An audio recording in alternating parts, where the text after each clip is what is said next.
திருவள்ளூர் மாவட்டம் செம்பேடு பகுதியில் நெல்லின் ஈரப்பதம் குறித்து மத்திய குழுவினர் ஆய்வு செய்து விவசாயிகளின் கோரிக்கைகளை கேட்டறிந்து வருகின்றனர். அந்த காட்சிகளை காணலாம். சரியான முறையில் இது எப்போ மொத்த நெல்ல போயிட்டு இருக்கோம். வியாபாரி போறதுனால அதனால தான் நெல் நிக்கிறது. அதை கொஞ்சம் செஞ்சு கொடுத்தா நல்லா இருக்கு. விவசாயி மட்டும் போட்டா போதும். வியாபாரிங்க லாஸ்ட்ல கூட போட்டா தப்பு கிடையாது. ஒரு மாசமா வியாபாரி போறதுக்கு சரியா இருக்கு. விவசாயி போட முடியும்.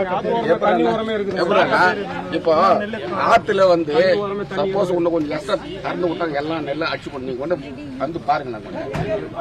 பார்த்தாதான் சரியா இருக்கும். நீங்களும் வரணும் கொஞ்சாங்க. அது பார்த்தா சரியா இருக்கும். அப்புறம் இதுல வியாபாரிங்க எல்லாம் விவசாயம் சரியா போடும். வியாபாரி என்ன பண்றாங்க, எல்லாம் பேப்பர்லாம் ஏத்தாந்து கொடுத்துட்டு அவங்களே நாங்க தான் போடுவேன்ற ஒரு சூழ்நிலை நடக்குது. இங்க எல்லா இடத்துலயும் நடக்குது.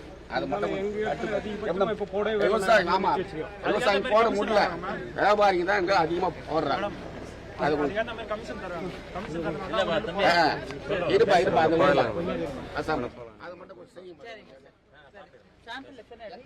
திருவள்ளூர் மாவட்டம் செம்பேடு பகுதியில் நெல்லின் ஈரப்பதம் குறித்து மத்திய குழு ஆய்வு மேற்கொண்டு வருகிறது. கூடுதல் தகவல்களை தருகிறார் செய்தியாளர் பாலாஜி. பாலாஜி, முழு விவரங்கள் என?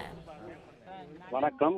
திருவள்ளூர் மாவட்டம் செம்பேடு பகுதியில் உள்ள நெல் கொள்முதல் நிலையத்தில் உதவி இயக்குநர் பிரீத்தி தலைமையிலான பிரீத்தி பட், அனுபமா, அருண் பிரசாத், உமா மகேஸ்வரி உள்ளிட்ட 5 பேர் கொண்ட மத்திய குழுவினர் ஆய்வு மேற்கொண்டனர். இந்த ஆய்வில் திருவள்ளூர் மாவட்ட ஆட்சியர் பிரதாப் உள்ளிட்டோர் கலந்து கொண்ட நிலையில் நெல் மூட்டைகள் அடுக்கி வைக்கப்பட்டிருக்கும் வாகனங்களின் மைய பகுதியில் உள்ள நெல் மூட்டைகளில் இருந்து நெல்களை எடுத்து ஆய்வு செய்தனர். நெல்லின் ஈரப்பதம் எத்தனை சதவீதம் உள்ளது எனவும், மேலும் நெல் மூட்டைகள் அடுக்கி வைக்கப்பட்டிருந்த பகுதி, நெல்லின் எடை உள்ளிட்ட பகுதிகளை ஆய்வு மேற்கொண்ட நிலையில் மத்திய குழுவினரிடம் அப்பகுதியைச் சேர்ந்த 50க்கும் மேற்பட்ட விவசாயிகள் தங்கள் பகுதியில் நெல் விலை மூட்டைகள் அரசு நெல் கொள்முதல் நிலையத்தில் எடுக்கப்படுவதில்லை எனவும், ஆந்திரா மற்றும் பிற வியாபாரிகளின் நெல்களை அதிக அளவில் முக்கியத்துவம் அளித்து நெல்லை முதலில் எடுப்பதாகவும், இதனை முறைப்படுத்தினால் மட்டுமே விவசாயிகள் பாதிக்கப்படாமல் பலனடைவார்கள் எனவும், மேலும் மூட்டைக்கு கமிஷன் வாங்கினால் மட்டுமே கமிஷன் கொடுத்தால் மட்டுமே விவசாயிகள் நெல்லை முதல் எடுப்பதாகவும் மத்திய குழுவினரிடம் குற்றம் சாட்டினர்.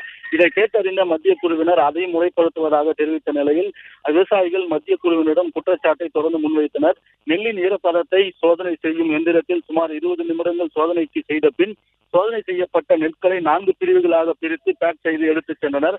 சுமார் அரை மணி நேரத்திற்கும் மேலாக நடத்தப்பட்ட இந்த ஆய்வில் மாவட்ட ஆட்சியர் பிரதாப், வேளாண் துறை அதிகாரிகள் மற்றும் வருவாய்த்துறை அதிகாரிகள் உடனிருந்தனர்.